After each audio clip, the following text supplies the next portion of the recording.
Nkwaniriza yonna gy'osinzidde okubeera ng'oli Lovely Live ali ku Mighty Access. Nkwaniriza, feel welcome about this edition. Ali ku MCK Live, YouTube, ali ku TikTok, Instagram. Nkwaniriza yonna olunaku olwaleero. Nsazeeko one of the leaders in that line of Rastafari, a community, a spiritualist, a teacher in the same way. Ladies and gentlemen, so glad to be rubbing shoulders and having a deep conversation with Ras Niger. Sanyu sokula ba Ras Niger. Yes, sebo. Greetings. Greetings. In the name of His Imperial Majesty Emperor Haile Selassie I Jah Rastafari. Yes. Ogamba otya Rasta? Mwetuli. Surviving. As usual. Yes. So far, how are you coupling with this environment and life generally? Life is a blessing. It's life's greatest miracle. Yeah. No one asked to live. And it's a reason why we should celebrate it. Every day is worth celebrating. Every day is worth celebrating. Yes. Okay. That's so good for someone and important. Money is so put on the front. Without money, people prioritize money. Right. And waliwo nekirala nti people ojja kutunuliramu in our general society we tubeera oli ekintu ekyenfuna kibanyiriza ddala kibajjirako ddala kibeetemya kwegamba bintu bingi nnyo. Yes, but they really remind themselves of about the greatest thing, which is life. Yes. Rasta ekitulese wano kwe kwogera ku bintu ebimu ebigendera ddala mu maaso late tuludde nga tetuwulizaako the Rastafari community. Yeah, and of course once in a while we have tried to linking up in some reggae sessions. Naye nga generally omuntu yaddeetanze okumanya first of all Ras Niger yani. In a brief conversation, maybe atanakulaba for the first time. Ras Niger muweereza wa mutonzi. Kusamita kuwa okukuuma amazima. Gayigiriza abagaagala okukamanya. Emirimu gya Ras Niger. Okukuuma amazima nagayigiriza bayitaaga gamanya. Yes, sir. Amazima gakyaliko okuyigirizibwa okwo? Yes, getaaga okuyigirizibwa kubanga ekiriwo ekigabikkiridde bwe bulimba ate. Ate nga abantu ebiseera ebisinga gye batambulira baba noonya ekyo kyennyini amazima. Nkoze ntya okufuna akasente anoonya amazima g'ekyo. Kubanga akimanyibwa kikolera mu ngeri ekyamu ate bayinza okumukola ki okumugalira naye kale abantu amazima ago it's very important okugako. Mu society yaffe eno amazima ogagejinga otya? Mwoyo. Kubanga bw'otunuulira omuntu ng'obala ebikalo ebimuliko enfaanana ye tojja kumanya kiri kimuli muki munda.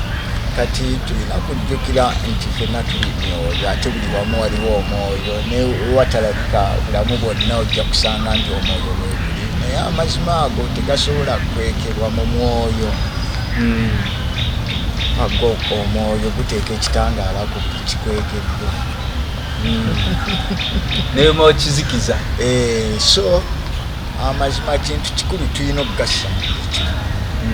Endowooza yaffe ebeera ey'amazima n'enjatula yaffe naye ejja kufulumanga y'amazima. Ebikolwa nabyo ebivudde mu mikono gyaffe era oli alabe nti byaki by'amazima. Takoze kantu nga bw'olaba entalo zino ezigenda mu maaso. Ogundi agamba Iran yakoze akanyonyi akabuuka bwe kati yes weebiri birina okukozesebwa. Naye amazima wotunuulira society yaffe olunaku olwali twali twesigamye nnyo amazima okulabika nti tugajja mu masinzizo mu church naye tutuuse level nti n'abantu babadde amasinzo gano gye gaweereza nga tegakyavaayo nga woogagamba nti bwe galina okuba nga amazima mu buufu obwo okinterpreting otya kubanga tufunye ne scenarios nti kati abasumba beewakanya oli mutuufu gwe toli mutuufu oyo kyezza si bwe kityo bwe kikola ekyo kirina okuba kubanga eddiini zonna zakopolola mu nnono y'abaddugavu zonna okuva ku A paka ku Z. Ennono yaffe gye tulina wano naddala wano ewaffe wano Uganda evuddemu bingi nnyo, evuddemu eddiini, evuddemu administration, evuddemu medicine, evuddemu education. Bango ojja kujjukira Kabaka Muteesa asooka bwe yalaba abaali bayingidde Uganda, abayindi, abawarabu, abazungu, yali anoonya ekintu kimu, biki bye musobola okwongera ku bantu bange bano oba ku bwakabaka bwange buno bwe muba nga mukiina ekyo mbaaniriza mujje mukikole kiyigiriza abantu bange. Naye era naye yakizuula luvannyuma nti ate baali tebazze kubuusa bannayuganda, baali bazze bateeka mu buki mu buwambo. So tuba tulina okuddaawo ekya chaaki ziba zirina eyo gye bayita renaissance. So period gye tulimu kati today's renaissance era,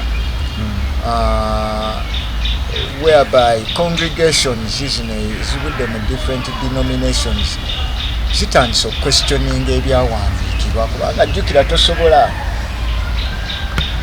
kukikyusa kiri mu Bible kati nogamba owandiise Genesis or no, because erudde nga weeri regardless of the versions. Naye the more people have woken up to the fact nti kati obudde mu ssomero ne bw'owanga tonnava mu ssomero, you can actually go and read a line n'ogamba Genesis asooka agamba in the beginning, then the Lord said let there be what? Light. So bw'oba okisoma ng'okimanyi nti enjuba n'emmunyeenye n'omwezi weebiri, bw'otuuka ku lunaku luno olwokuna olwa creation, that's when the sun, the moon and the stars were created. So omuntu oba olina okuddayo nga tonnamalayo Genesis oyo oddeyo ku number 1. In the beginning the Lord said let there be light. If the light that we receive today by nature was created on the 4th day, mani n'okubuuza omuntu oyo eyaleeta Genesis 1, what separated light from dark on the first day when the Lord said let there be light? You have to question the separation, yes, between darkness and light. Yes, because the sun, moon and stars, as written, were not created until the 4th day. Kakati nekibanga, if we were to question nembuuza pastor, where is the first lie in the Bible? It is in the very first chapter, in the very first line. That's what we find. So nejjukira bwe baali batusomesa eddiini baatugamba don't question godly what? Matters. Don't question ebya Katonda bizibu tobuuliri. Lwaki? Kubanga naabo abasooka obifuna babifunira under struggle. It was forced indoctrination. You either accept the book or you get the sword. Why? Those who brought the books were trying to kill the culture, using the same phenomena of the culture. Oba tonnayingira mbuga okola otya?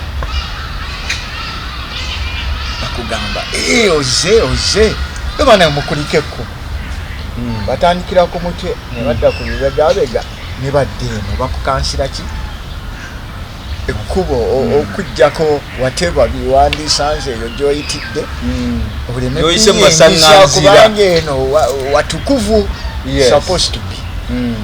so munnange eyo yafuuka sign of the cross. Era bw'oba oyingira church omala kukwatako mutuzi wali ku luggi n'ogira oti, bw'oba oyingira omuzikiti bakugamba sooka ogenda onaabe eki ofune wuzu. Oyingira when you are holy. Ekyokubiri, omuzikiti tebakkirizaamu ki ngatto, mu mbuga bakkiriza engatto. So when you start noticing these actions, bw'otegeera nti bannange tuddeyo. History agamba Aleman was from where? The first man, Aleman, Stone Age man, from Africa. So owino kitwale eyo ogambe bwe tuwange ebintu bino tubikola kati ate nga abaabituwa bagamba bipya, this is the new religion, new age, you hear it all the time. You have to take it way back to your roots. We just discovered the cross gye bakozesa mu church. Eyo waliwo mu Germany omwe eyabireeta wano n'abipromotinga in Egypt at the time when the Europeans overran Misiri. Cross eyo yali ya Farao eyayitibwanga Wazadi. Ndikakuwa niye bamuyitanga Pharaoh Wazadi. Era you know, because waffe Kemet is Bantu. Kemet, Egyptian civilization. Everyone in the Great Lakes regions of the Rift Valley. So when they talk about Egyptians, Kushite, Nubians, Anunnaki, Nephilim, abo bebagamba, the Nephilim at that time were on earth. Those are you. And you've never left earth. You're the greatest human creation because you're self-made. Kakati church tesobola okuwa ku mazima. Kiba kitegeeza Vatican oyina gisuula, oyina gize ebbali. Ate nga Vatican ettaka lye batuddeko ne sente ze bacontrollinga, if they were to lose it, you Africans would be very wealthy. If the Vaticans lose. Yes, because Vatican controls both religions. I don't know why people haven't yet discovered that, but there are three main religions in the world. Christianity, Islam, and Judaism. Christianity and Islam are controlled in Rome. They were actually formulated in Rome. They agreed. Because we took the slavery, the Arabs were the first people to enslave Africans, and they did it for 1,200 years before the Greeks and Romans, before the Europeans. They were the first. They were the first to enslave us. Era kyobola bwe tujjukira eyo East African Arab slave trade. Oyinza okuwagira ku muzungu kubanga ye yatuteekako ku maato. Ni wano batutambuzanga kuva wano to Arabia. And the history of Arabia was we were the first inhabitants of Arabia, because Saudi Arabia, the whole land they call Middle East, was all populated by Africans. It is Black Arabia. You have to look for Black Arabia, you'll find it. Na ye netujja netuzaala amawanga. Kakati bwe twazaala abawarabu abo ate baafuuka very vengeful to their forebearers. Bajjajjaffe ne balaba nga empisa z'abaana bano tezijja kukola ki, tezijja kusoboka. At that time we were very big salt traders. One of the main items of trade was salt. Because of the ocean. The ocean, amazzi gayo gali salty. So Africans, when we discovered salt, we also found a means of economic exchange through it. So most of those mines were in that area of what now they call the Middle East. Era ne India bwogende buyindi bali bagiyita Little East Africa. The little East Africa. Yeah. So now bajjajjaffe ne banyiiga engeri abaana gye baali babayisaamu bano abaana abavuddemu the red one. Red Indians. You know, when you read in the scripture calculated that the red one, and then there's the hairy one. You know, abaana ababiri sijja kujjukira who they were, but so the Arabs, when they started mistreating Africans revolted. During that time, remember, even the Ark of the Covenant was up there. That we were in Temple Mount. Era nonyeza mu history, you'll find that the Lemba people basinga kuva Zimbabwe, we are documented as some of those African tribes abasitulanga Arks Covenant. Ngoma ezimu zaalinga ngoma na ngoma ya Bwakabaka, ng'engoma eyo weetuula eggwanga eryo lyonna liba likoze eki litudde. That's what they meant by Arks of the Covenant. You won't be surprised, the ark was pulled by cattle, two bulls pulling the young Moses. Yes, the two bulls. So who are the first cattle domesticators? Black people, Africans. We are the first people to domesticate any animal up to the point of leading cattle to cultivate.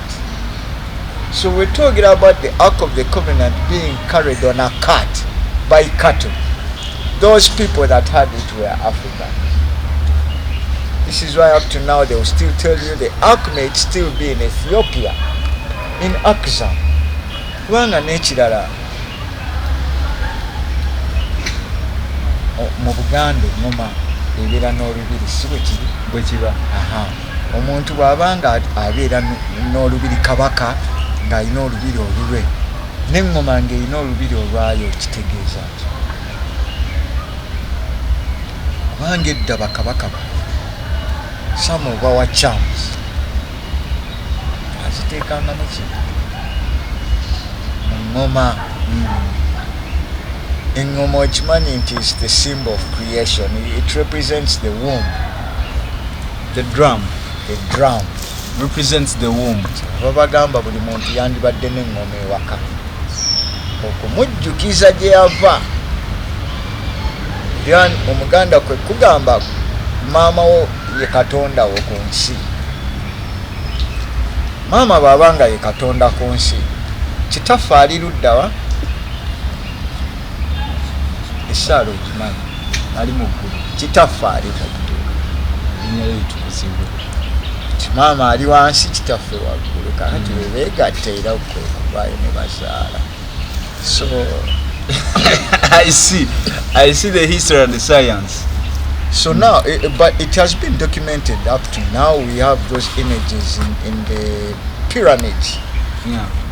To images so here in different places of Africa, you will find the rock paintings and rock carvings. Is it that? Bwogenda Sese, bwogenda oba bigo bya Mugenyi, bwogenda Bunyoro Kitalo oyinza obisanga. Ne be basinga okulaga bye Egypt, Misiri. Bibakulembeza lwaki bibakolera ssente. Our ancestors remains, our ancestors of long, the great engineers of all civilizations on earth, their remains and buildings have made so much money for Arabs and Europeans than the African.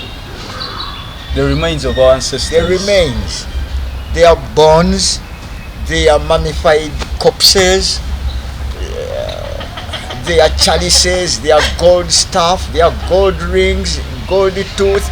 The other day, Lumumba, family ye, Lumumba from Congo, as brutal as they murdered him, only thing they could give his family was a gold tooth. One gold tooth that they had taken out of his mouth before they assassinated him.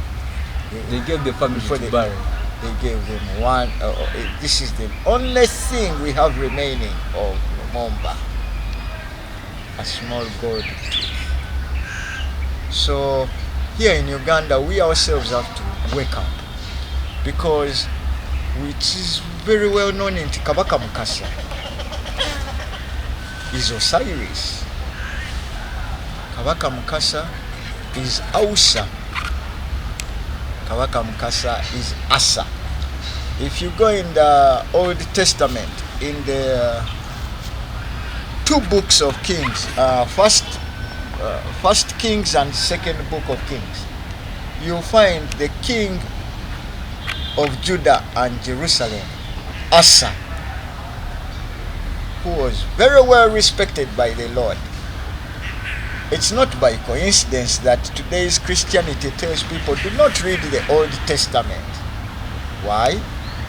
Because the Old Testament is the African Testament. The Old Testament is the African roots and culture. And when you read it with any book that you have from traditional heritage of Africa and compare it, nennono zaago kakati abarasta basomye texts okuva eza Africa, ez'abayindi, ez'abaroma, ez'abagreek, ne bazikomparing ne bakizuula nti origin yabyo eri wano Africa. And that's why the Egyptian civilization is so great, so big. And the Arabs would never give it back to us. But we have to realize Kabaka Mukasa sailed the Chiyira from Nalubari, trying to find out. So many kings had done it before, trying to find out where does the Nalubari empty its waters along the Chiyira. So, as they started over here from the Nalubari to navigate the Nile, we are the first boaters. We are the first navigators. We are the first seafarers. Everything began right here. I would like to show you that. Kati bw'ogenda Kasubi ojja kusangayo gunji eriyo wankaaki eriyo yasubi si bwe kiri naye it is in the shape of a pyramid. Naye si weewaka w'ogenda okusanga ensiisira ezo. Ojja kgenda mu bifo eby'enjawulo ng'eri ayina ensiisira ye mu Bakyoli, erina ayina ensiisira ye mu Banyoro, eri ayina ensiisira ye mu Basoga, Mwasula, huts. So we started with the grass-thatched pyramid here in Uganda. By the time we reached the Sudan gye bayita Mero, that place in Sudan, where you find the Meroitic civilization of the Nubians, twali tufunye the knowledge to build stone structures as houses for our kings, as palaces, and also for our own. Natandise okuzimba enju z'amayinja naye awo twakolera gye bayita one step stone pyramid. Bw'oba oyingira mu nju yo watera okubeerawo amadaala at least 3. Si bwe kiri? N'oyingira enju obwo lubeera nga lubalaza olwo n'oyingira. Kakati in Egypt, in Sudan, twali tuzimbye enju esooka nga ya ddaala limu. So that was called the first cataract. Tuba tusoma pyramid structures, 33 cataracts. That number 33 is also correspondent to your spinal cord.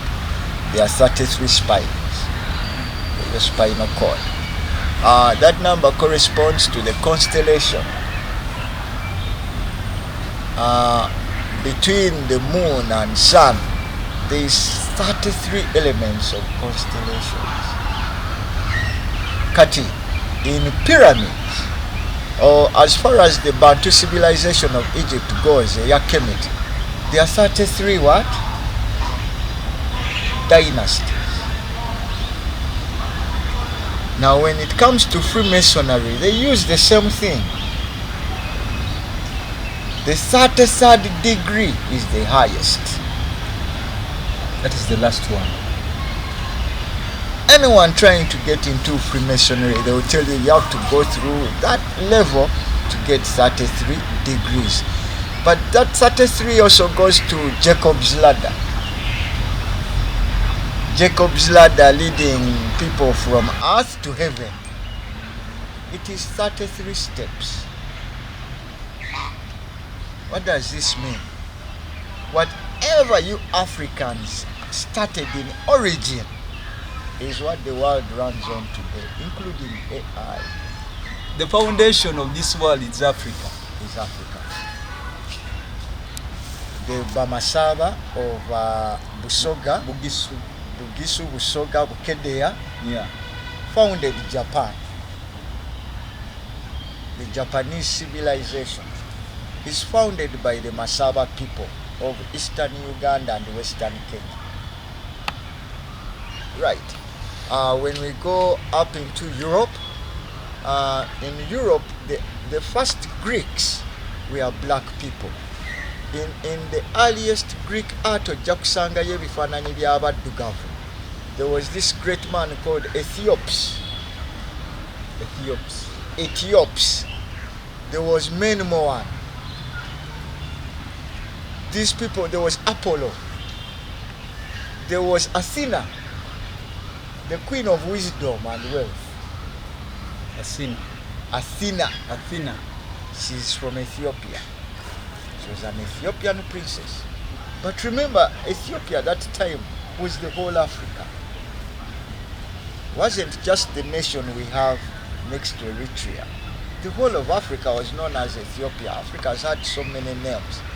Either that name can be got from the Atlantic Ocean, because before it was called Atlantic, it was called the Ethiopian Sea. West African coast towards America. It was called the Ethiopian Sea. So detailed with Rasta Niger. Today we decided to come through for information and the wisdom, so that you can't keep it in yourself with yourself, because it's been quite a while when we link up and we share more conversation today. We are seeing the climate change, and we are seeing so many things that have been the cause of this state that we are living in. You see that there are many initiatives that have been put in place okusobola they calm down the causes of climate change. In your interpretation, what do you make of it? First, I was saying climate change is a hoax. The best way to explain that is to call it weather manipulation. The weather patterns around the world are being manipulated by science and technology. And weather has become a very strong weapon, stronger than some of the missiles that are being flown around the Middle East today. Yeah. So scientists are using geoengineering to favor areas that have paid. In case they want to turn a desert into lush green, they have tried the geoengineering on it to see if you can grow crops in a desert, and you actually can. Though for the most part, buli kimu ekibeera invented by good meaning people, once it gets known, it has to end up in the hands of the what? Of the politicians all over the world. Yeah. So in that bwemba nkoze emmotoka ng'enywa mazzi, the politician has to once they get wind of that, it is now business between the politician, the businessman, and lawmaker. This originator of the idea, however good it was, may never benefit off of the idea, because the world today doesn't want the truth.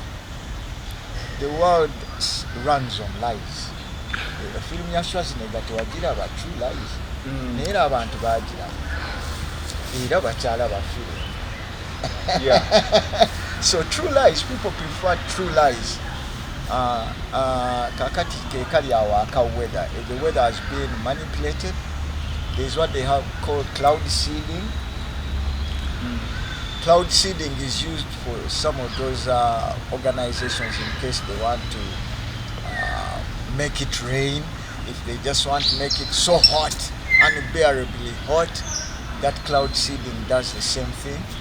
So the weather has only been manipulated, but you cannot control nature. Ensene ebaddewo emyaka tetugimanyi. Naye ensi ebadde n'entalo nnyingi bakuba ne atomic. The world right now is scared of nuclear. Oh, nuclear is going to happen in Iran and where. Naye ensi terina gyeraga. They can blast off as much nuclear as you want. The earth will never move. It will be here. Nowhere to go. So it's the same thing. They can make cyclones, tornadoes, ninga. Oba ate okuba abantu bo. You know, they are doing it to get oil. Gabolaba in Mozambique. Tote yagala yeddiza ensi eyo Mozambique kubanga bo baagala bateekeyo contract tujjeyo amafuta. You have to look at it this way. Ne oil, there is a reason why even owe Uganda tetunnaba kumugjayo. Owafe wano gwe tulina. Ganda zaabu bwe kiri. And ensi ngagga nnyo, we are actually the first world. So bwe tuddayo ku kya weather, abantu balina okukuuma obutonde. Bajjajjaffe baatulagira okubukuuma. Emiti n'ogimanya ne bagikuyigiriza, ne bakusomesa emiddo gijjanjaba bulwadde ki, ne bakuyigiriza amayinja eriyo gessaagala ojje mu kifo, kubanga ate bw'ogajjawo ogenda kuleeta landslide. Yes. Ate landslide bwejjo togenda kusobola gicontrollinga. You cannot control what? Landslides. Nature. Nga bw'olaba nti sisobola controllinga MCQ. Yeefuga. Yes. Nze kyetwala. Owekirabye ssebo. Yes. So where they are got them manipulated, our airspace is the most compromised thing. In other countries, airspace eyo ebbanga eryo libeera well protected. Nga bw'olaba kati eri bagamba abasajja balina n'ebyuma ebisobola okukuba ekikompola kireme kuyingira mu airspace yawa. Nsi ki eyo? Eyo si Israel. Bagiyita Palestine. Now Israel. Because yes. You know Israel is Africa. Anyway, so if our policy was formulated of kume banga, wange ekituddawo mu bbanga era ne kagwa yalayira bwekikola ki bwekiri bwatuka ensi erikankana. So the cloud of witnesses yeri mu bbanga. Ebbanga ffe tulimanyi nga bajjajja. Kasita baalaba obukyafu obuli ku nsi, abantu tebeeyagaliza, beerimba, biki beetemula. Jjajja bo ne basalawo affe bwe tutuuka ne tuva mu mubiri tudda mu buki mu mwoyo, naye tujja kutuulanga mu bbanga.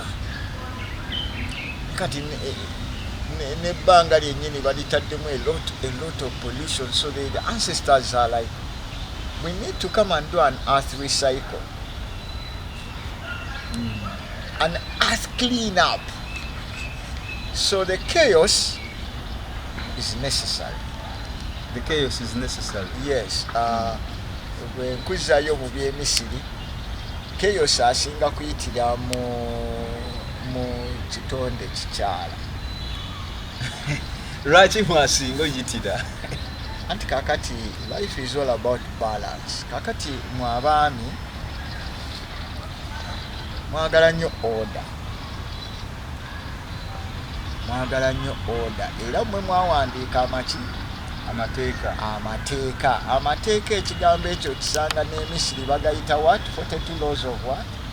42 laws of math. There were 42 laws of math that a person, math kigambo kiri short for mateeka.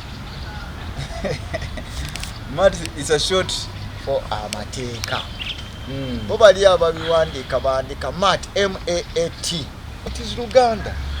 It is African. You can find it in Igbo, in Yoruba, Kosa, Luganda, Tigirinya. You find these words there. But when the Greeks and Europeans write them, they want you to imagine that this is a Greek word. Do you know Greek? Can you speak Greek? I can't.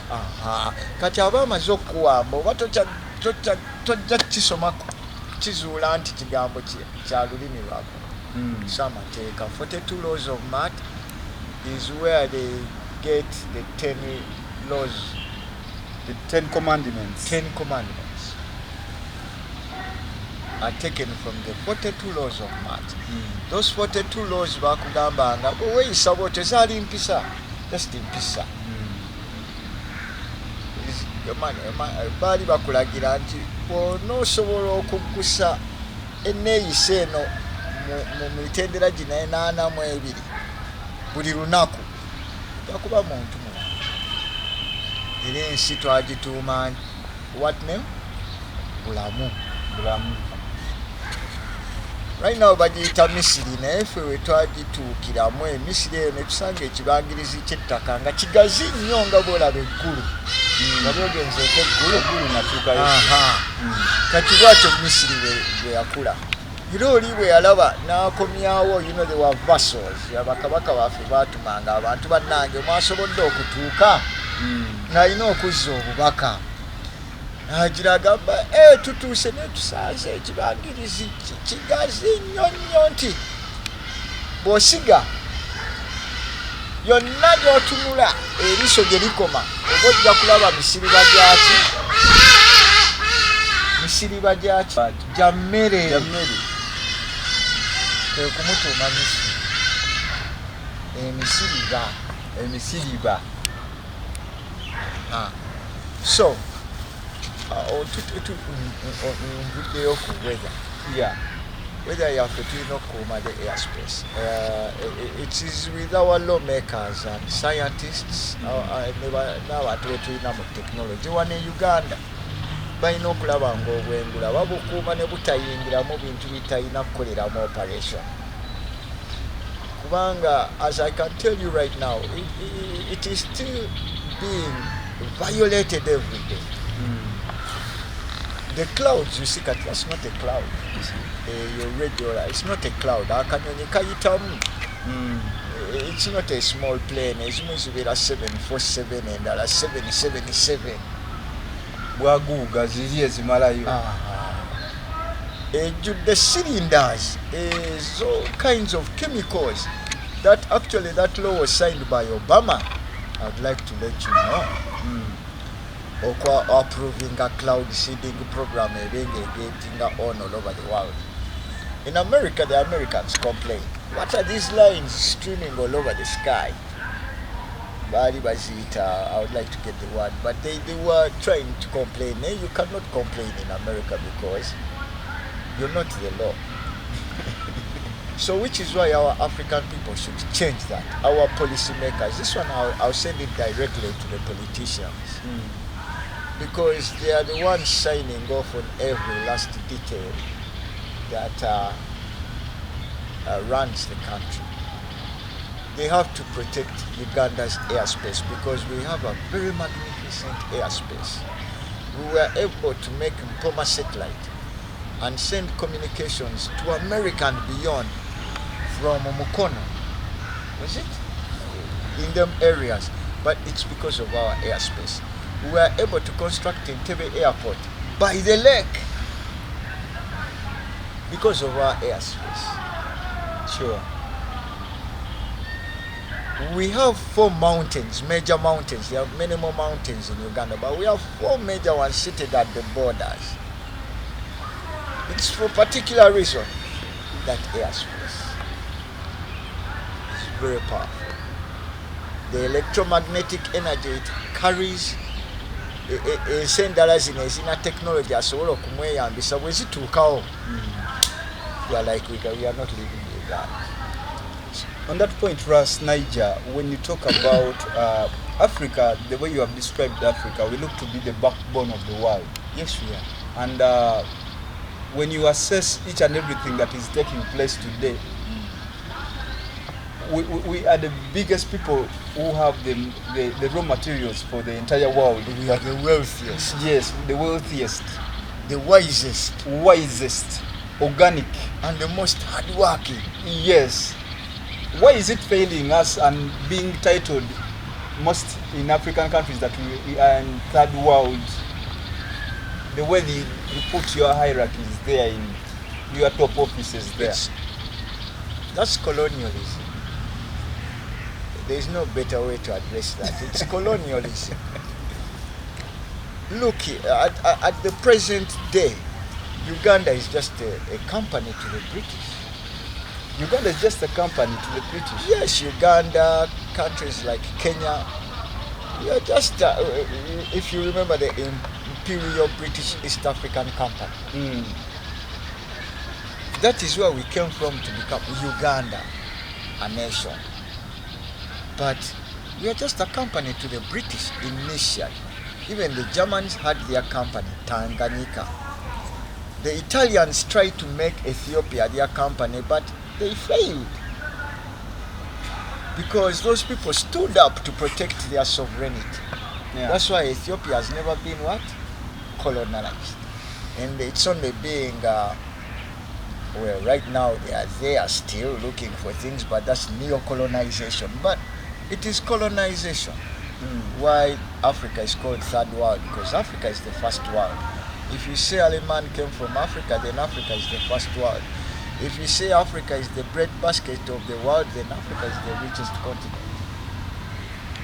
If you say that every civilization in the world owes their origin to Africa, then Africa are the greatest teachers, philosophers, thinkers. Bano abasajja be bayita ba Aristotle, Plato, Archimedes. Many of those Greek philosophers had to come to Misiri, Kemet, to study African arts in science, chemistry, physics, and astronomy. They had to come to Kemet. That is not going to be documented, because if they document that and put it in your schools, abaddugavu wonna we muli mugenda kweyagala nnyo. Muli nnyo ku mitwe gy'abawarabu abayindi n'abazungu. So you have to be hoodwinked. So you've been hoodwinked all the while. The same way they are hoodwinking us with their weather manipulation is the same way they hoodwinked us with religion. And they taught you to despise your culture and tradition. They demonized it. Many an African don't want to speak their African name. When you ask them bakuyita linnya ki, asookera kutta omu Timothy Tewo. Talk about that. Today even you find abaana abato basooka bayigiriza luzungu before their mother language. Ate nga sikyandibadde kibi. Naye ng'ekyo ekintu nti omuntu bw'omuyigiriza oluzungu n'omulemesa okutegeera olulimi lwe Olunansi. Lwe yazaalirwa olumuzaala. Tomuwadde magezi. You're getting that person tongue-tied. Kubanga kakati for n'abamu nze I am prone of doing that. I'm very good at doing that. Nti oyatula ekigambo mu Luganda oli n'akubuuza naye engeri gy'okyogeddemu nga si bwe bakyogera. Lwali luzungu. Batukubanga embooko bwe tukukwata ng'oyogera Oluganda mbooko. Okusiba ejjembe ly'ente mu oba bakuwadde kaadi genda ofukamire wali. They tortured us. These things that we call westernization, we were forcefully taught these things because we initially had them. Twainanga kye bayita ebisaakaati. Kyasigalayo kya mama n'Abagereka. Kikyasigalawo kyokka. Naye nga MCK waze osobola okukwata mutabani wo n'ogamba bannange Naija abeera wali mubazzi. Ku kyalo amanyikiddwa. Njagala omutabani wange ono omuyigiriza okukola ky'okubajja. Yes. nga buli lunaku era nfuna time nenkutwalayokko wali bw'oba osobola okwezza ewaka gwe wezza naye nga nkitegedde nti neiba wange yayiriza mutabani wange okukola ki okubajja free of what charge free of charge because knowledge you cannot sell. You shouldn't sell knowledge. You shouldn't sell knowledge. It's like remedy. If I broke my arm right now and you are a person that knows how to heal the bones, abengabi tuba bayunzi abengabi niba okuyunga n'okuzaawo ogenda kunsaba sente mu kubanga nange I don't know how much I could pay kati nze manjira nti banange neyanziza okunyunga nkuwa ekikusooka okwate kino gwe n'ogamba kireke oba n'okkiriza n'ogamba katwale n'esaani katutte. So munange, all these things that we have that we call westernization, it is colonization. We were colonized to think that we are backward, to think that we have never invented anything on earth. Black Americans even up to now don't have so many patents. You know? Why? Kubanga bwe yakolanga waliwo n'omusajja, he was a very good boxer, Jack Johnson, one of the greatest heavyweights in the world. Baba Zunga Bikonde. So ne Jack Johnson bamusiba for being intimate with European, with white women, American women. What? Yes. The white women loved him a lot because they had never seen such a powerful black man that was never intimidated by white people in America. At that time when he was boxing, yes, nga rounds in those around them yaberanga yaddakiika 10 naye ng'ekyo kiri made in just, can this person fighting Jack Johnson hit him amutire mu ring nga tannafuluma naye nga gwe buli wateekawo mukuba. Kakati oyo Jack Johnson n'agula amamotoka very rich, naye obukazi ne bumwagala nnyo era yayoolanga bangi. They loved him. The white American women, they could not resist him. You know, black people, you're naturally charmers. It's a gift. Yeah. Bamusiba.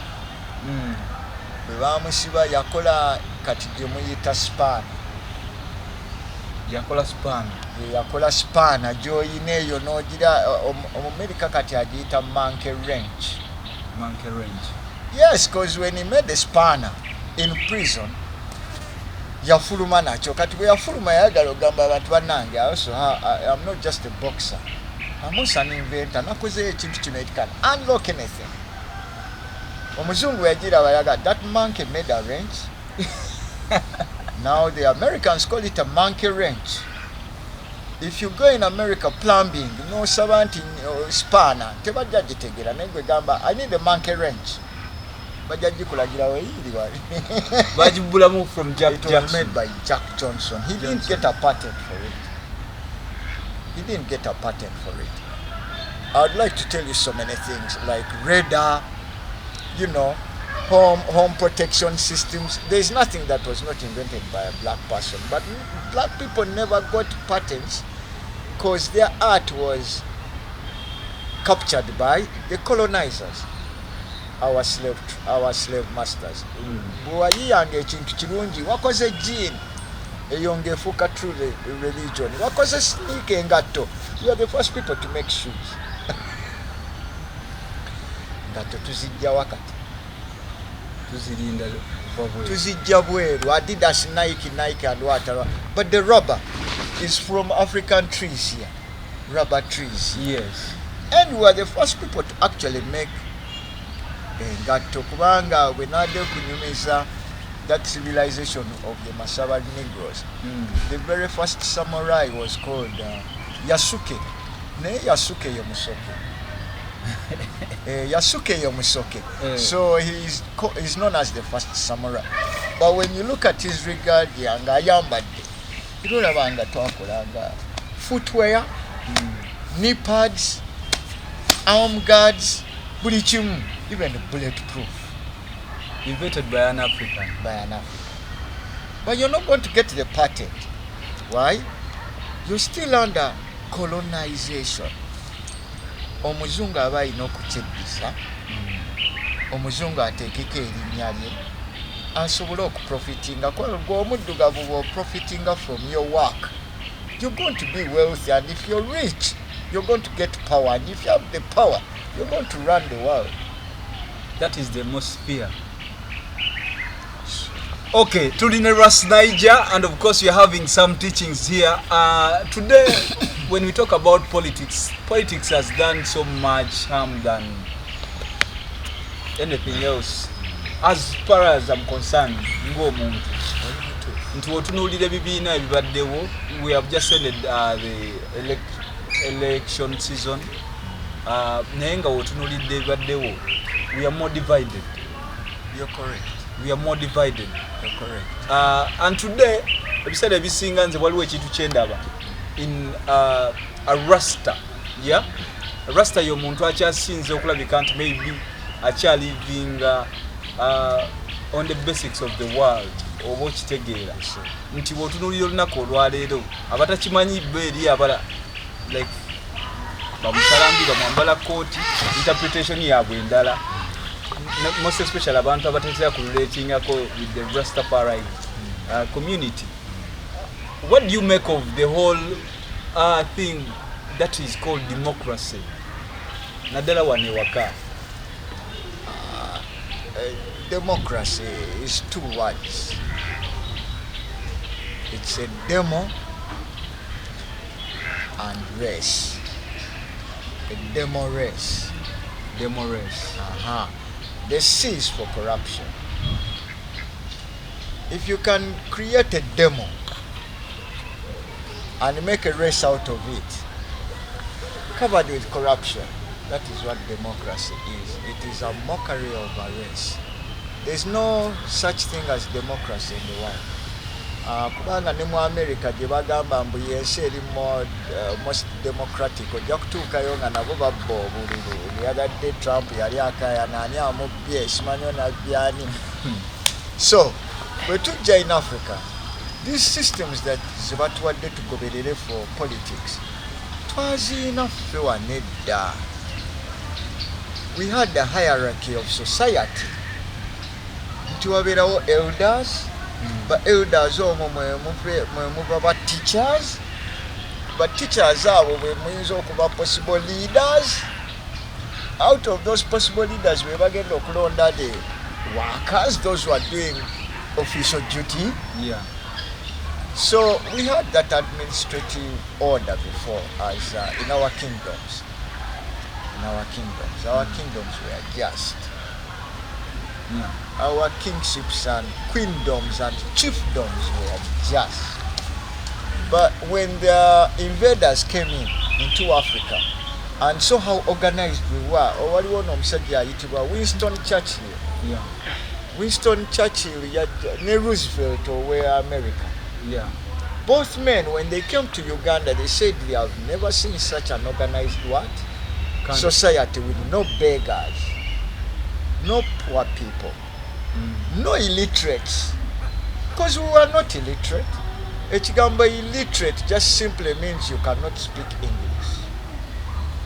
But if I cannot speak English and I speak Jopadola, that doesn't make me illiterate. Sure. I can explain to you chemistry in Jopadola.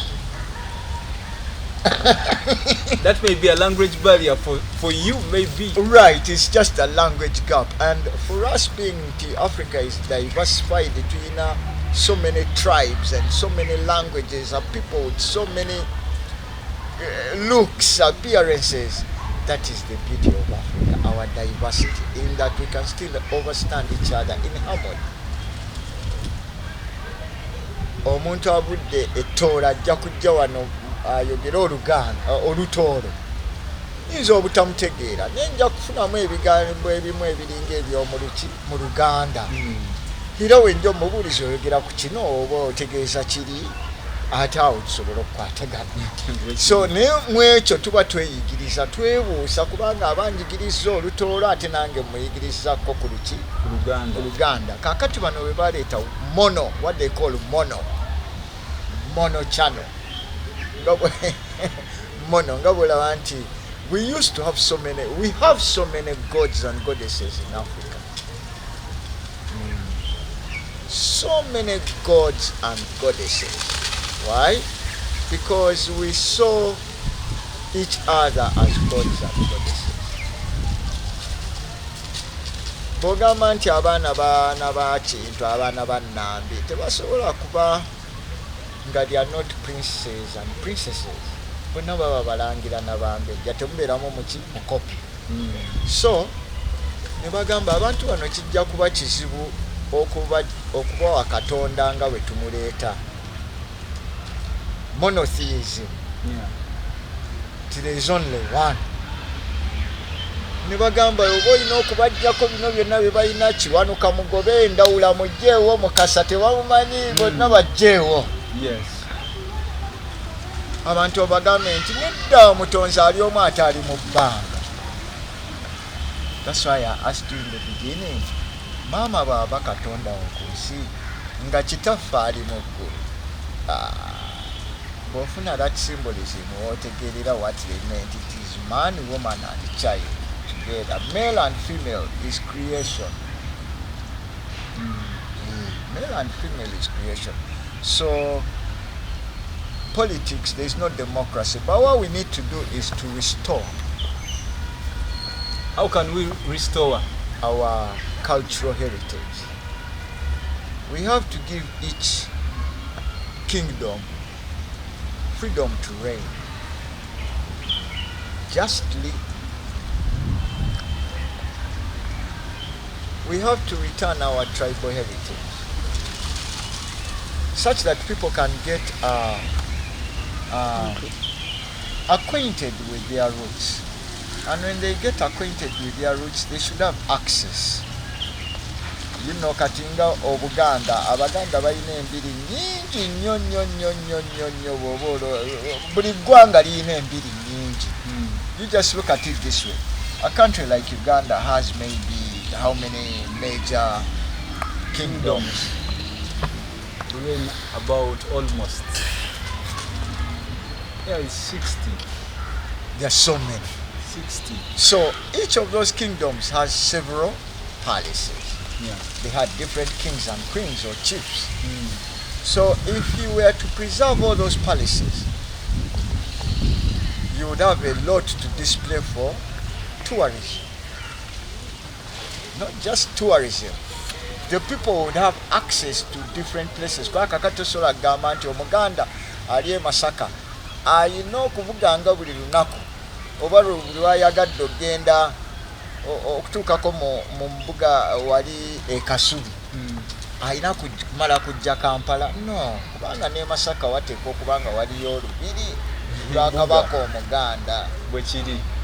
Bwogende Ssese gyeruli, bwogende Bunyoro gyeruli, bwogende mu Banyankole gyeruli. And this is why Kabaka Mwanga deserves respect. Actually, in this time, Uganda needs to focus on Kabaka Mwanga's study. Because Kabaka Mwanga's action, yenna mugongo, ku myaka gye yali ayina 16 years old, bamutadde mu Buganda agreement, they want to take the land, the country. He has realized it, but it was not the following Kabaka Mutesa, the first what? Will. So, Kabaka Mwanga byakola byali byamaanyi. Up to now, esene ekyabiyimuddeko bingi. You can see the lake. The Kabaka's lake wali mu Ndeeba. Eyamba okukuuma the ecosystem of Kampala. You have continuously stolen our resources. You extract them and you exploit us because very little comes back to benefit our people.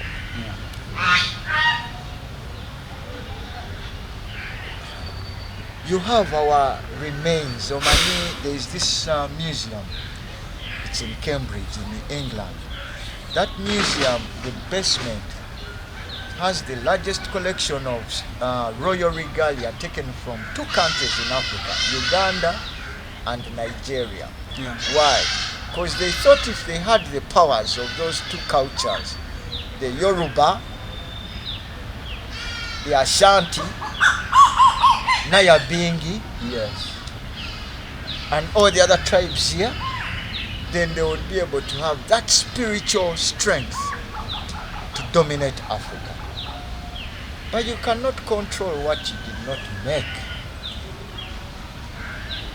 So our policy should be actually to get reparations. If we can get the reparations, we charge Britain, England, I already said Britain, India.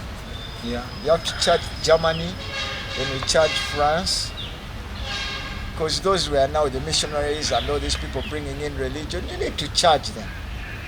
But civilly, with pen and paper, we estimate that this amount of people were taken. This amount were killed. These things were taken. This much ivory, this much gold, up to this day.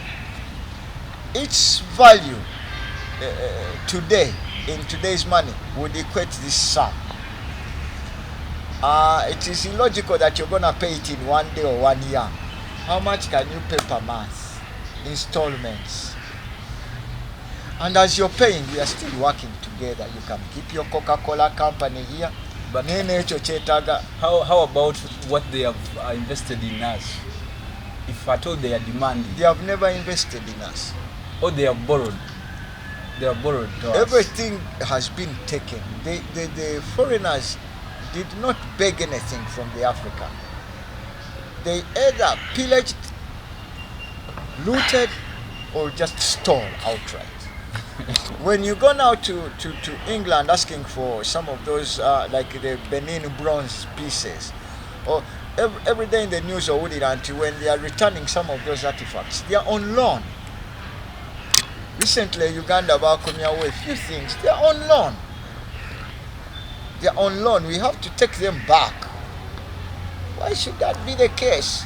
And why just give me a couple of pieces? Uganda has to go to each and every museum in Europe, and whatever they find documented to have come from Uganda, you carry that back without asking. Obanja bibyo.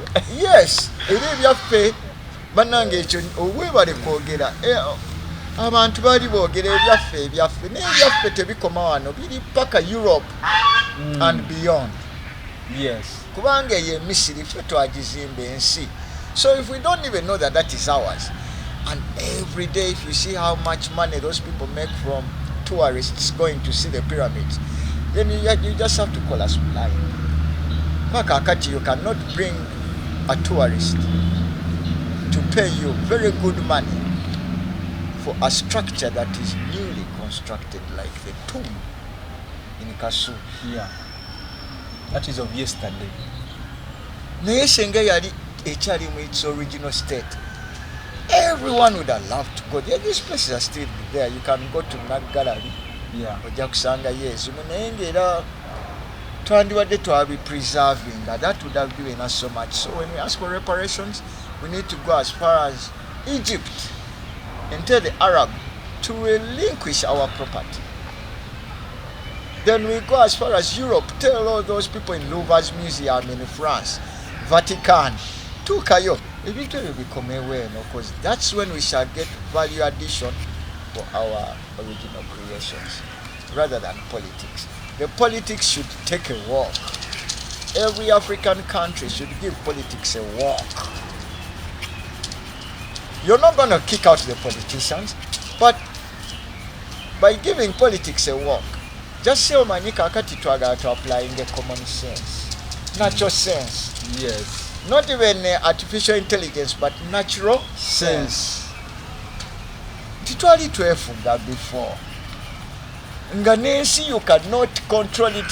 Mwe bisolo biri lions ziri like 10 feet tall. Ninga abantu befuga n'empologoma agiyita.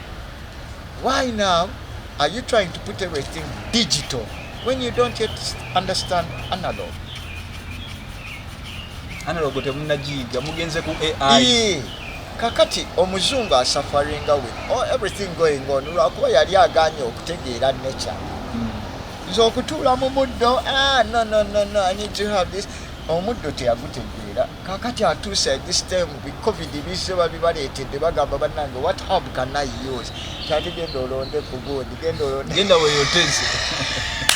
So now, yeah, our policymakers, they have to bring us back to love our roots and culture, love our black self, the way we are, enjoy that and know that melanin carries a lot of terabytes that can power artificial intelligence. About that artificial intelligence, what is the likely impact about artificial intelligence to the African? Artificial intelligence, it existed before. It was founded again by our ancestors, and at the time when we reached Kemet, Chobosanga and Tukuberifana Nikuchi, Kubisenge, that is a post. Zebaita Mubita Mucha emojis. Those who are from Kemet. If you go and check into African history, you'll find that we used to draw those smileys. That's what is in the temples of Kemet. Emojis. The emojis. How you felt is how you drew. Yes. I'm happy with a smile. I'm sad with a frown. That's how we spoke. And now we communicated. And now they're calling it new, putting it on these all social media, and it's all old. So artificial intelligence was there before. But artificial intelligence is like propagation. So for example, I want to grow a passion fruit, but the shoot that I've been given broke off in a half. And then I have a mango tree somewhere or an orange tree. So if I can add that broken passion fruit shoot on the stem of the mango tree, I may be able to get passion fruit from. That is artificial intelligence. But you're using nature's what? Nature's sense. Yes. You cannot have artificial without natural. So artificial intelligence is the peaking of technology. Every time technology reaches a peak in human civilization, an empire collapses. And a new one is born. And what did you meant about artificial intelligence being created from an African melanin? From melanin, right, in that static energy. It's like Bobo Tidde, Church Tero Kutukako. Put it in cinema. Ofune ensisi. Yes. N'ensise naye wabeera omuntu mulala yaba akusise oba gwe weesise. Nze zino enviiri zikola zitya eza wano. Oluviri lukoze lutya? Lumpudde ku mutwe. Omuntu yaba alusise oba lwe lwesitudde. So our skin has feelers. It has so many pores. Those feelers are like the same thing you see in data collection centers. These pores on our skin are data collection centers. So your skin can remember, just like the water has memory. Your skin can remember.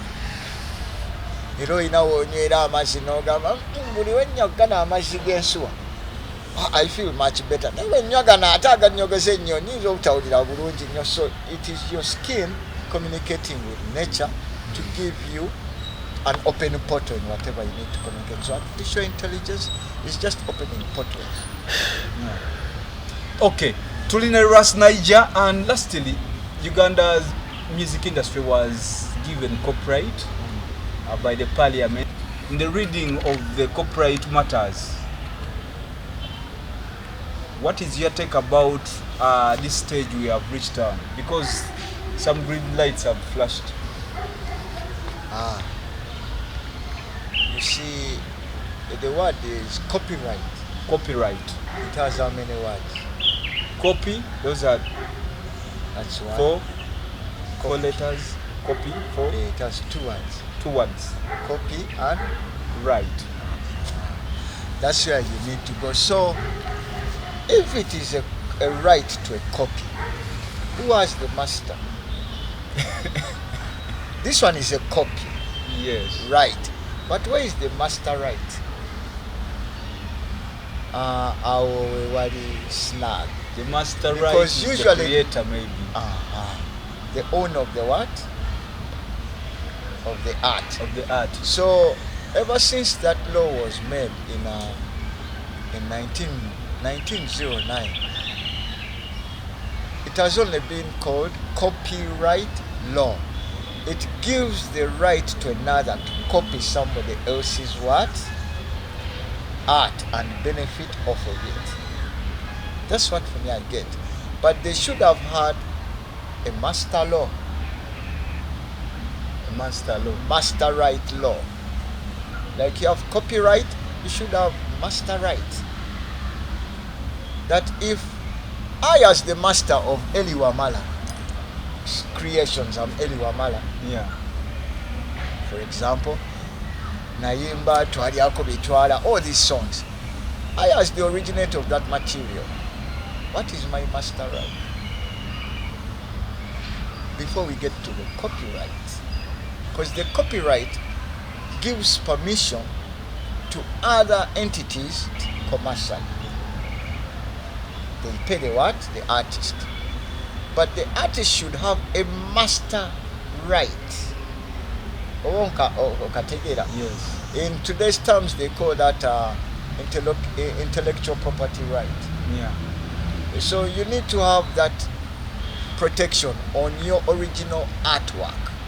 Maybe because it's not about one person. In this case, I may give you omuyimbi atuto oluyimba, producer yamwadde the beat or the percussions, omuyimbi yale segundo. The two parties barely have master right. They are What we are working talking together. about. They do have. In that the producer owns the beat. Era wanakola eyo beat ajja genda agambe artist so and so, here is the beat, naye beat yange ngenda giguza wange engoma yange njekakasa, manyi abantu abalala bagenda jagala, era njagala bonna bajje nga bagikima wange nga bwolaba rhythms. Yes. Nga bwolaba sampling in R&B music. Before you sample somebody's song, you must first get permission. Yeah. So ninga yo permission oyina kumujja wa master. Wanga mulimu some people that sample nga yagende wa master n'agamba gwebera is whatever you want to sample from me okina. Nimabala n'agamba kano ka sample okoma wano. Oyongerako ekigambo kye sikuwadde I'm not fine. So we should have first thought about how do we protect the original artist's work. As a master, nti tekirina kubeera done all the while in arbitrary law. I should be able to dictate and say that, I made the song Omuyimbi as madams. I made Omuyimbi with so and so and so. This was the producer, this was what and what and what. So abo bonna abantu babeera tied up to that song. Yeah. Nenga